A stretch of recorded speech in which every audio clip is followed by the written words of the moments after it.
علیکم ورحمۃ اللہ وبرکاتہ۔ آج ہمارے مدرسہ دارالہدیٰ کاشی پور کے صدر و سیکرٹری و ممبران اور بستی سے آئے ہوئے مہمانان اور ہمارے مدرسہ دارالہدیٰ کے معزز اساتذہ اکرام اور ہمارے شعبہ حفظ کے حفاظ اکرام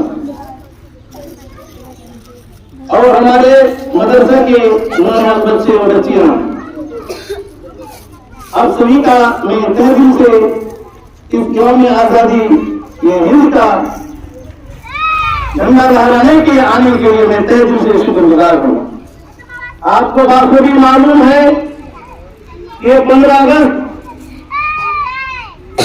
یہ ہمارے بزرگوں اور رہنماؤں کا یہ آج ہمیں معاوضہ کے طور پر کہ ہندوستان آزادی کرانے کا ملا ہے۔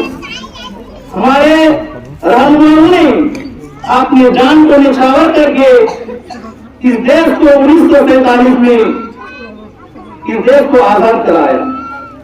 یہ دیش 200 سال انگریزوں کی حکومت چلی اور ہندوستان کے تمام عوام چاہے مسلم ہو، سکھ ہو، عیسائی ہو، سب کو اپنی غلامیت میں رکھا۔ اس غلامیت سے آزاد کرنے کے لیے ہمارے بزرگوں نے، ہمارے علماء نے، ہمارے اس دیش کے دیش بھکتوں نے، چاہے سکھ ہو، عیسائی ہو، مسلم ہو، سب مل جل کے ایک سنگھن تیار کیا اور کہا کہ ظالمانہ انگریزوں کو اس دیش سے بھگایا جائے۔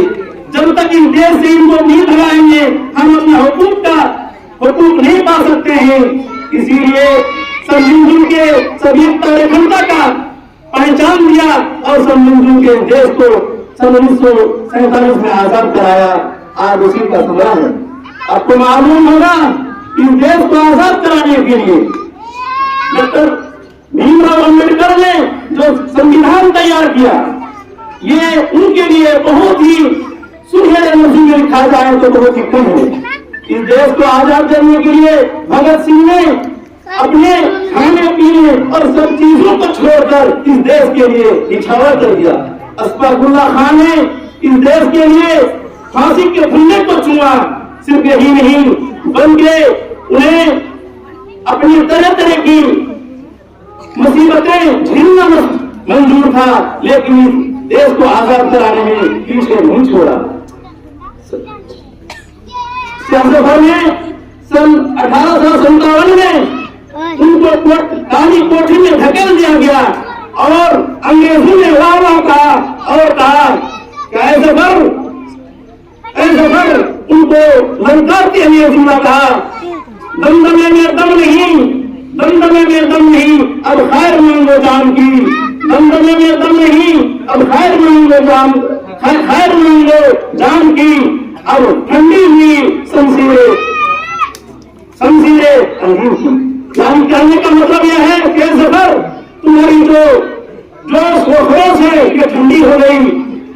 شاہ ظفر نے بہادری کا پہچان دیا اور انہوں نے پلٹ کر جواب دیا اور کہا غازیوں میں بو رہے گی، غازیوں میں بو رہے گی جب تلک ایمان کی، غازیوں میں بو رہے گی جب تلک ایمان کی، تخت لندن تک چلے گی قید ہندوستان کی، قید ہندوستان کی۔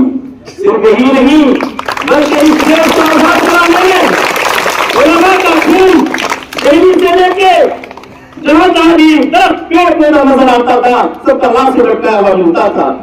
آج اسی کا سمرا آج ہم کو یہ اسی کی یادت میں، اسی کی خیال عقیدت میں آج ہم لوگ اکٹھے جمے ہوئے ہیں۔ یہ آج ہم اپنے آپ کو صرف یہ جشن منانے کا مقصد نہیں ہے، ان کی خیالات اور ان کی جو قربانی ہے ان کو یادداشت کرنے کے لیے ہم لوگ 15 اگست کے تہوار کو مناتے ہیں۔ ہم اپنی مٹی کو، ہم اپنے دشمن کو، ہم اپنی جان کے دشمن کو اپنی جان کہتے ہیں، ہم اپنی جان کے دشمن کو اپنی جان کہتے ہیں۔ محبت کی اسی مٹی کو ہندوستان کہتے ہیں، محبت کی اسی مٹی کو ہندوستان کہتے ہیں۔ ان باتوں کے ساتھ میں اپنی باتیں بتا ہوں۔ آپ نے